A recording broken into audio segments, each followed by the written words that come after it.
Tantor Audio, a division of Recorded Books, presents The Dragon Charmer's Apprentice, A Legends of Tivara Myth by J.C. Kang, narrated by Nancy Wu. Prologue. Initiation. The sparkling gemstone atop the pyramid pulsed in Mai's ears, its rhythm drowning out the Tivari high priest's blessing. "Sing," her heart cried, not caring if it would ruin the solemn initiation. None of the other children on their first pilgrimage seemed to even notice the sound. Beside her, palms pressed together, her best friend Ying wore a radiant smile. So calm. Mai's eyes darted back and forth. Where was Faye, her other best friend? She'd disappeared when the Tivari acolytes had bathed her. Maybe they'd put her at the back so that her limp wouldn't slow down the lines to the initiation. As they drew closer to the base of the pyramid, Mai's heart whirred like a cicada. The robes they'd dressed her in were so pretty and smooth, but now her sweat was ruining them. The boy in front of her knelt, lowered his hood, and bowed his head before the Tivari bishop. Up close, the gray ceremonial robes brought out the bishop's turquoise skin. He was so tall and handsome compared to Cleric Putz back home. Revealing his fangs with a smile, he set the amulet representing the red sun of Tivar on the back of the boy's neck and spoke in the guttural language of the Tivari. With a shriek, the boy's body went limp. He crumpled to the ground. All eyes turned to him. Mai covered her gawk. Was he okay? "None harbored wicked thoughts," the bishop said. "His soul will pull Tivar's chariot for all eternity." Blood rushed from Mai's head.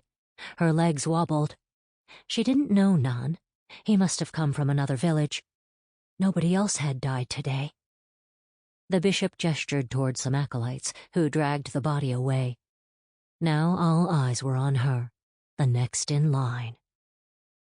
Had she recited her vows correctly? What if Tivar rejected her? She'd never have a chance to say goodbye to mother, father, or baby Ling. Not to mention the eternal torture in the afterlife. She knelt. Hands trembling, she lowered the hood and bowed her head. The bishop loomed above her.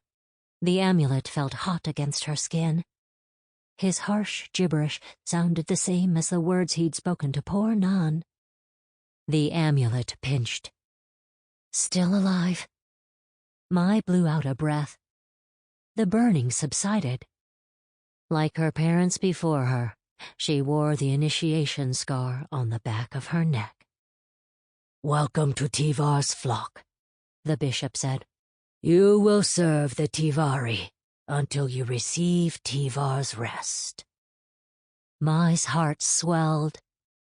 She'd proven herself worthy of the gods.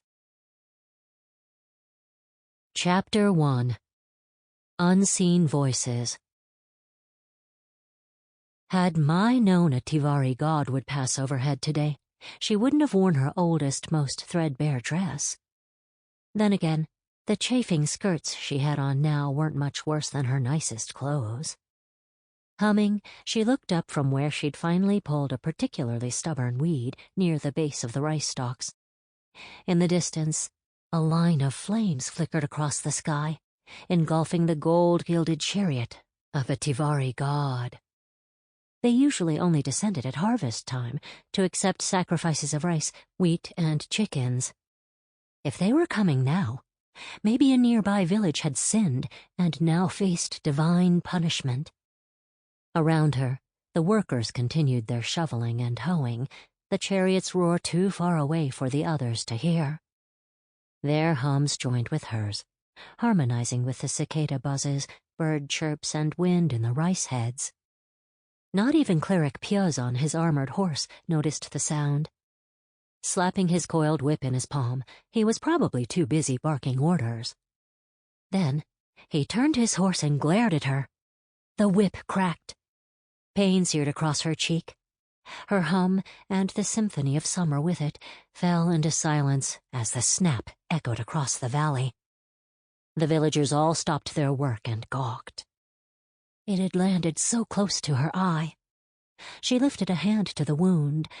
Warmth oozed between her fingers. The turtle's egg! The priest's snarl exposed the full length of his tusks, the sharpest part of the Tivari's otherwise blunt features. His turquoise skin glistened with sweat. He raised the whip again. "Back to work, 6213. Mai recoiled and shielded her face. The last thing she needed was a scar next to all the pimples. Several lashes had already left permanent marks across her back. Dropping his hoe, Lee scrambled over and interposed himself between them. He turned his back to the priest, wrapping firm arms around her. The air cracked again. A wince contorted his handsome features. Her fault. He looked over his shoulder. "Please, cleric, Mai had a good reason for resting. Tell him, Mai." "Insolent!" With a grunt, the priest drew the holy rod from his side and pointed it at Lee. Mai shuddered. What foul magic would it unleash this time? Last week, Cleric Pieu's had reduced hobbled old Shu to ashes for working too slow, and a month ago, Shu and Meng for doing things men shouldn't do together. She wiggled free of Lee's arms and staggered around him, putting herself in the rod's line of fire. She pointed to the sky. "Please, cleric, I heard a chariot and had to admire the god's glory." He followed her finger. The roaring grew louder, and the flaming chariot loomed closer and closer. The ground shook. Now everyone was looking up at it. The priest's jaw wiggled, sending his tusks rocking back and forth. He looked at them. "On your knees." Along with the other villagers, Mai knelt and pressed her forehead into the dirt. Her cheek stung. The chariot was right overhead now, so huge it blotted out the sun. Its crackling flames tortured the souls who bore it through the skies. It was so loud that even when Mai covered her ears, they still hurt. Her chest squeezed around her racing heart, choking out her breath. Then it passed. The sun shined again. She peeked up.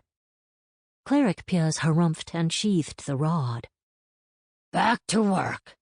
Laziness in life means..."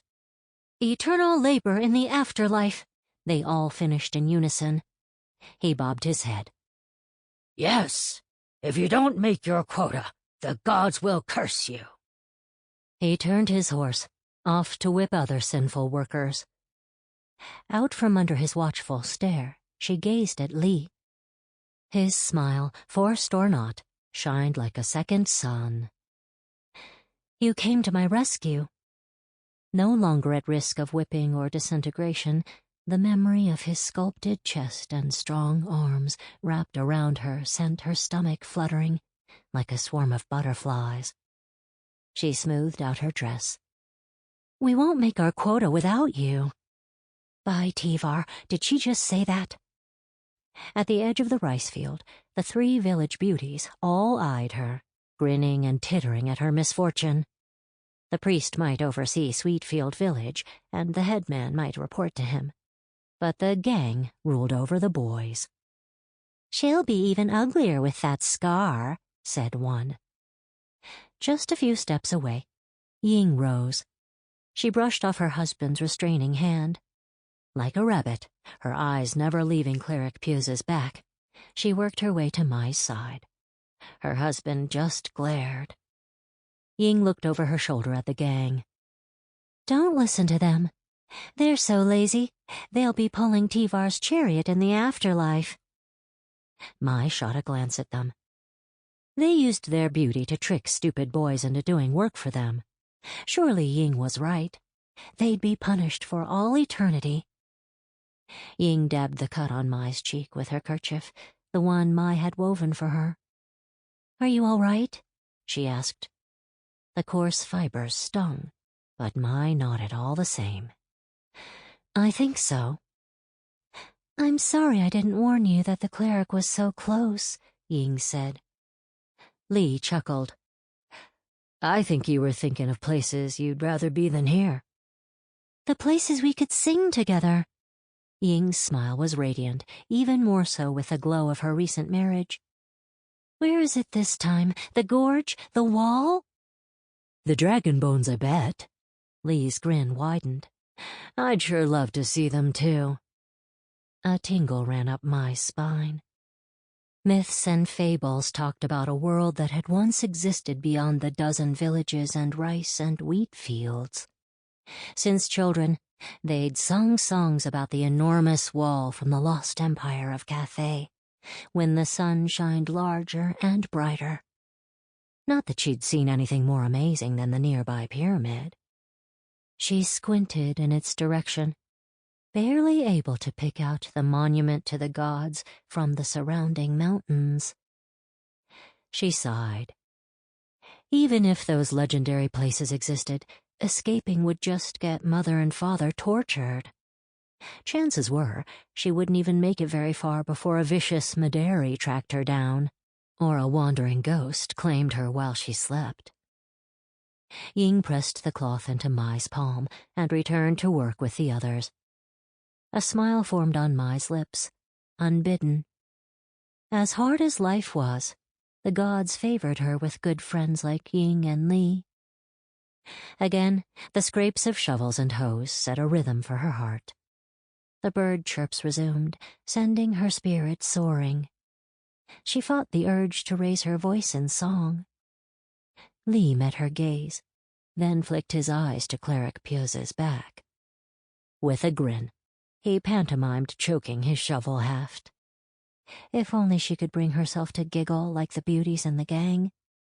Twirling a strand of hair, she attempted a futile smile. Pain lanced through the cut in her cheek. She knelt to resume weeding, and froze. Cleric Pieux was staring at her as he rode back. He adjusted the neckline of his gray mesh armor with fine and supple links that hugged his stout form and moved without a sound. He wiped sweat from his prominent brow. Of all the villages in this god's forsaken world, I get stuck in the hottest, most humid cesspool of them all. At least in this, Mai agreed. Still, her heart pattered at his approach. I'm saddled with the most useless workers. Cleric Pieux pointed to nearby buckets. 6213, go refill the water buckets. Be back before the mid-waxing crescent, or I will mark your other ugly cheek. Eyes never leaving his, Mai hurried over and picked up a pole. If only she could whack the Tivara off his high horse. But that would get her tortured and killed, though not before having to watch the same fate inflicted on her family. Instead, she looked toward the iridescent moon to the south, never moving from its reliable seat in the heavens. It was now well past its second waxing crescent. There wasn't much time. She bowed low. Yes, Your Holiness. He turned his mount and headed toward the gang, the joints of the beast's metal armor making no sound, even to her keen ears. She slid the wooden bucket's handles to either end of her pole and hefted it up to her shoulders. She followed the irrigation ditches, their muddy waters sealed off to keep them from flooding the rice fields close to the harvest. Each footstep followed the cadenced scrapes of workers. The birds and cicadas resumed their song. Nobody else ever seemed to notice the primal harmony. Despite her fatigue from the day's work, the surrounding music invigorated her. Away from Cleric Pieux, she hummed, synchronizing all the disparate sounds. Pain in her cheek forgotten, her heart floated on the notes. Even if she was plain compared to most of the other village girls, none could sing like her. When she sang, even flirty Li ignored the gang to listen. A smile flitted across her lips. Mother and Father wanted her to marry skinny Feng, but maybe, just maybe, Li would ask. Maybe Cleric Pieux would approve it. The white moon was rising in the east, while the iridescent moon waxed halfway between the second and mid-crescents to the south by the time she reached the river. Its waters rustled over stones, adding to the summer's song. She clambered over the large, smooth rocks toward her favorite pool. As always, it glowed a bluish hue, beautiful like the blue moon, Lidith's eye. Her hum echoed off its placid surface, filling her with strength and confidence. She crouched over and studied her reflection. The whip's cut ran down the middle of her right cheek, right between a ridge of pimples. Her hum came to a stop. Her heart, drifting on her melody up till now, sank. If the wound healed like the ones on her back, it would leave a scar that would make her triangular face look even more like a fox's. Her eyes were much too large for her head, and if her jaw was any shorter, she'd look like a praying mantis. She dipped the hem of her dress in the water. Pausing for a few seconds to watch the ripples, she dabbed the wound. The rough spun cloth, even when wet, chafed. She let out a long sigh. Her voice might be beautiful, but Lee would surely pick a beautiful face. And even if he chose her, they'd be stuck in the village for the rest of their lives. Pulling her finger loose from her hair, she found a flat, round stone and skipped it across the pool. 1, 2, 3 bounces. She watched as the ripples spread out from wherever the rock had hit, blending together in countless patterns. After a harrowing morning, it was comforting to get lost in them. A quiet breath hid among all the other sounds of nature. Her heart leaped into her throat, and she raked her gaze over the surroundings. Nothing. Just her imagination, perhaps. With a last scan of the area, she reached over and closed her fingers around one of the buckets. She dipped it into the pool, and the water gushed in. There it was again. The same breathing, closer now. Out of harmony with the crickets, birds, and wind. She looked in its direction. It was just a summer's haze above the water. Still, it sounded as if something was there. Never breaking her focus from the waves of air, she reached for the other pail. The haze shifted. Not in some random pattern, but with the same intent as nature's music. A ghost?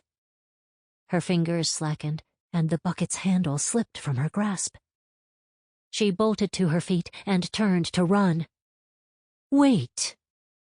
A voice, clear like a nightingale's song, called from the vapors. The hairs on the back of her neck stood on end. I won't hurt you, the voice said.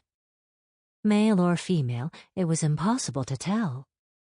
Still, it was so melodious, her heart threatened to burst. What are you? Silence. Eyes still locked on the haze. She retrieved the bucket and filled it. Maybe it was just her imagination. Yes, from the heat and the stressful morning. Can you see me? The way her nerves jolted, it felt like Tivara had ripped her soul from her body. She squinted. Still, there was nothing more than the shifting air. She shook her head. How did you know I was here? She cocked her head. How? I heard your breathing. More silence. Then, why did you watch the ripples in the pool? Maybe she was losing her mind, talking to nothingness. They are calming. It's pretty how they spread out and split when they hit each other. Again, silence. Will you sing for me again? It had to be a ghost. Maybe some poor man lured to the river by a water spirit song and drowned. Even in death, it wanted to hear music. Still, she'd visited this spot more than 99 times over and never heard water spirits or ghosts before. Please. At least the ghost was polite. Mai looked around. How embarrassing it would be for any of the water girls to stumble onto her talking at thin air. The gossip would spread like bamboo shoots after a spring rain. Lee would never look at her the same way again. Why do you want to hear me sing? Your voice. It is unique. Special. Not that it got her anything more than a lashing from cleric Pures. Perhaps this was some kind of Tivara trap. Trust me. Its accent didn't sound like the guttural Tivara. It was melodic, like poetry. It couldn't hurt to sing for it. She lifted her voice into song, starting a hymn to celebrate the gods visiting on their flaming chariots. No, not one of their songs. I want to hear one of yours. Her forehead scrunched up. What could possibly entertain a ghost? Perhaps an ancient song, one of those her people never sang in front of the Tivara. The lyrics, which recounted cautionary tales from the mythical land of Cathay, might be considered sacrilegious. She hummed the tune about the building of the legendary Great Wall, a monument to Cathay's first emperor, at the cost of far more than 99 lives. Note after note captured the workers' toil, rising to a crescendo as they reached completion. Yes, that is it. Your music, your legacy. Their gods are not yours. She rubbed the scar on the back of her neck, the mark of obedience to the gods which she'd received as a child. The voice's words were nothing short of blasphemy. She shook her head. Tivara and Lidith created the Tivara in their own image. It was by their grace that they created us as lesser beings, meant to serve and be rewarded in the afterlife. Why else would the Tivara have the power of magic, while we don't? How bizarre it felt to lecture the air. But still, facts had to be set straight. Oh, but you do have magic. Or at least some of you do. Such nonsense. She frowned, sending pain searing across the cut on her cheek. You do, with your music. She shook her head. The haze came closer. It's true. Surely you have held your friends spellbound with the beauty of your voice. That connection is magic. It was true. The villagers would listen to her whenever she sang. Still, that is just the quality of music.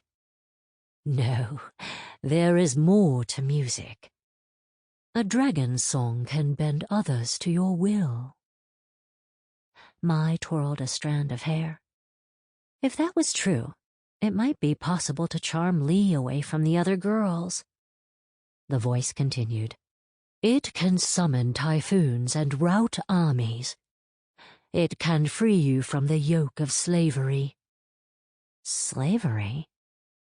The word tasted strange. What is? It's how you work for the Tivara your entire lives, until you die with no freedom to choose. Even if it were possible, what would mankind do without the Tivara to guide them from sin? She couldn't hold back her laugh, even for all the pain in her cheek. She covered the cut with a hand. The shimmering air was right beside her. The voice sang. Wondrous, like a shower of shooting stars. Her eyes widened. Resonant, like thunder rumbling across the valley. Her shoulders shook. Soothing, like spring rain on the thatching of her parents' hut.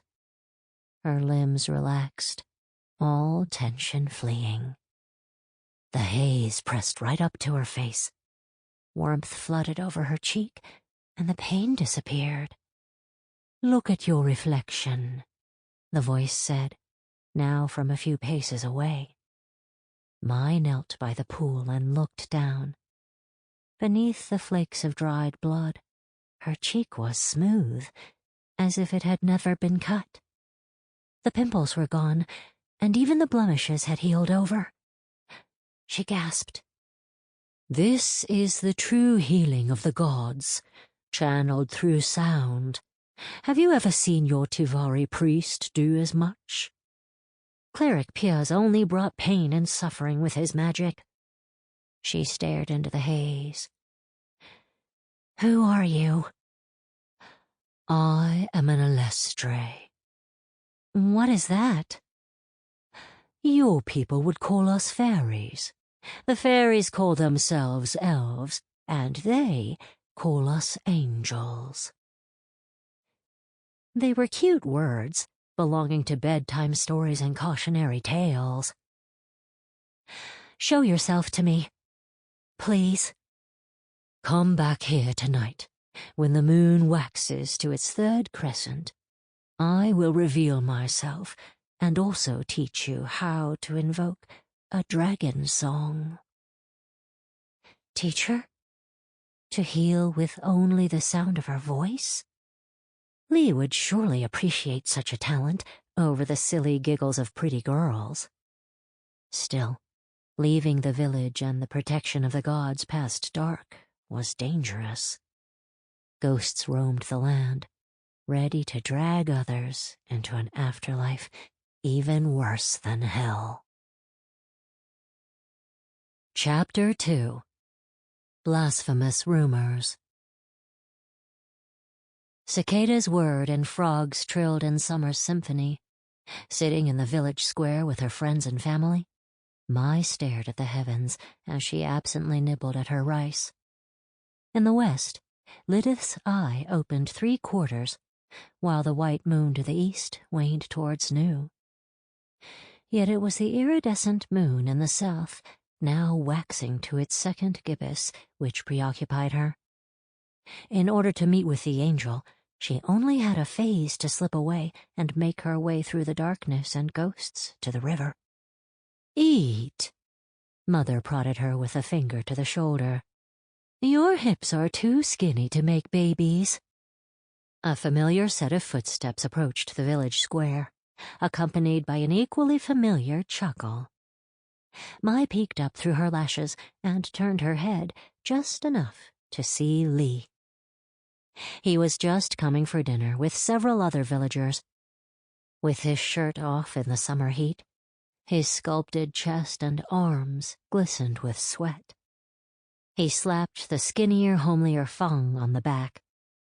"Lidith's eye will fully open in 3 months. It's the perfect time to make babies." If her face could flush any brighter, they wouldn't need the firelight to see. Other unmarried women, little sister Ling included, giggled and cast adoring eyes at him. The 3 members of the gang batted their eyelashes. Ying, still glowing from her own recent marriage to dour Chiu, sidled over and chopsticked some carrots and potatoes into Mai's bowl. She gave a nudge. "Here, have some more and offer it to Lee." It wasn't like Ying to give up food. Mai searched her eyes. "What about you?" "I'm not hungry." "Not hungry?" Mai shook her head. "You must be Father stood and beckoned skinny Fang. "Come, sit with us, beside Mai." "Yes," one of the gang said. "Go sit beside Mai." The other 2 giggled. Mai's eyes strayed from Lee to Fang. Though best friends, they might have been opposites in every regard. Lee, outgoing and handsome, skinny Fang reserved and plain. He was also lanky, just like her. Maybe that's why everyone except Ying thought she and the latter would make a good pair. Perhaps fate had different ideas. She glanced up at the iridescent moon again. There wasn't much time for her to make it to the river, but Lee was approaching with Fang. As the new arrivals found seats on the logs, Mother rose and went to the central cauldrons and filled 2 bowls with rice and vegetables. She returned and offered the meals to Lee and Fang. Ying nudged Mai, her whisper tickling her ear. Offer Lee some of your stew. Sample complete. Ready to continue?